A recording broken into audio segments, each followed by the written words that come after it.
Leitura Bíblica, Discipulado 1, Estudo 2, o segundo dia. Romanos, capítulo 8.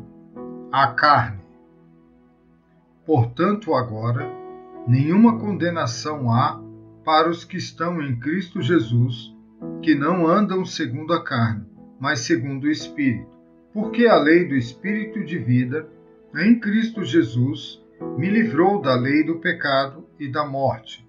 Porquanto, o que era impossível à lei, visto como estava enferma pela carne, Deus, enviando o seu Filho, em semelhança da carne do pecado, pelo pecado, condenou o pecado na carne, para que a justiça da lei se cumprisse em nós, que não andamos segundo a carne, mas segundo o Espírito. Porque os que são segundo a carne inclinam-se para as coisas da carne, mas os que são segundo o Espírito para as coisas do Espírito. Porque a inclinação da carne é morte, mas a inclinação do Espírito é vida e paz. Porquanto a inclinação da carne é inimizade contra Deus, pois não é sujeita à lei de Deus, nem em verdade o pode ser. Portanto, os que estão na carne não podem agradar a Deus. Vós, porém, não estáis na carne, mas no Espírito, se é que o Espírito de Deus habita em vós. Mas se alguém não tem o Espírito de Cristo, esse tal não é dele.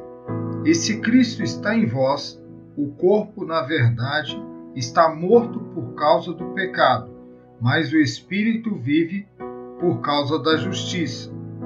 E se o Espírito daquele que dos mortos ressuscitou a Jesus habita em vós, aquele que dos mortos ressuscitou a Cristo também vivificará o vosso corpo mortal, pelo seu Espírito que em vós habita.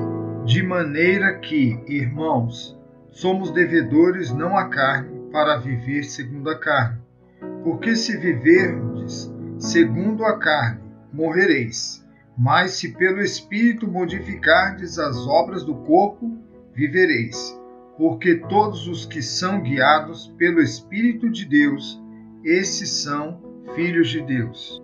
Porque não recebestes o espírito de escravidão, para outra vez estardes em temor, mas recebestes o espírito de adoção de filhos, pelo qual clamamos, Abba, Pai. O mesmo Espírito testifica com o nosso espírito que somos filhos de Deus. E se nós somos filhos, somos logo herdeiros também, herdeiros de Deus e co-herdeiros de Cristo, se é certo que com Ele padecemos, para que também com Ele sejamos glorificados.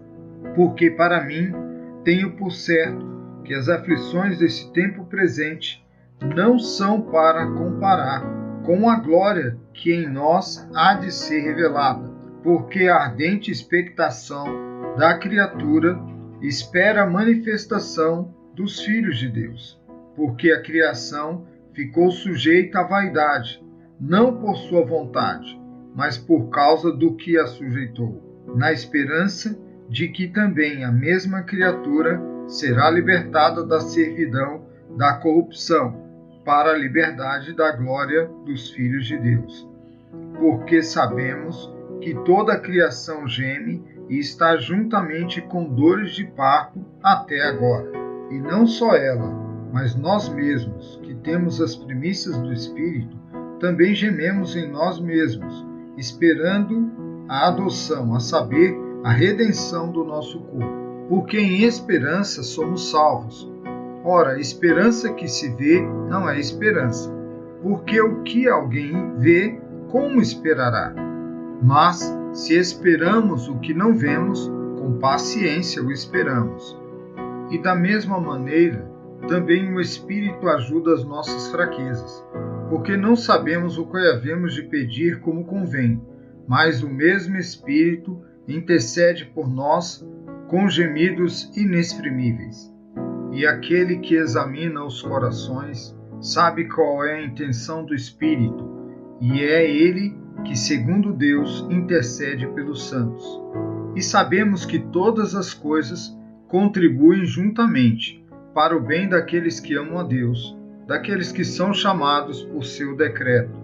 Porque os que dantes conheceu, também os predestinou para serem conformes à imagem de seu Filho, a fim de que ele seja o primogênito entre muitos irmãos. E aos que predestinou, a estes também chamou. E aos que chamou, a estes também justificou. E aos que justificou, a estes também glorificou. Que diremos, pois, a estas coisas? Se Deus é por nós, quem será contra nós? Aquele que nem mesmo a seu próprio Filho poupou, antes o entregou por todos nós, como não nos dará também com ele todas as coisas? Quem tentará acusação contra os escolhidos de Deus? É Deus quem os justifica. Quem os condenará? Pois é Cristo quem morreu, ou antes, quem ressuscitou dentre os mortos, o qual está à direita de Deus e também intercede por nós. Quem nos separará do amor de Cristo? A tribulação, ou a angústia, ou a perseguição, ou a fome, ou a nudez, ou o perigo, ou a espada? Como está escrito: por amor de ti somos entregues à morte todo dia. Fomos reputados como ovelhas para o matador. Mas em todas essas coisas somos mais do que vencedores por aquele que nos amou. Porque eu estou certo de que nem a morte, nem a vida, nem os anjos, nem os principados, nem as potestades, nem o presente, nem o porvir, nem a altura, nem a profundidade, nem alguma outra criatura nos poderá separar do amor de Deus que está em Cristo Jesus, nosso Senhor.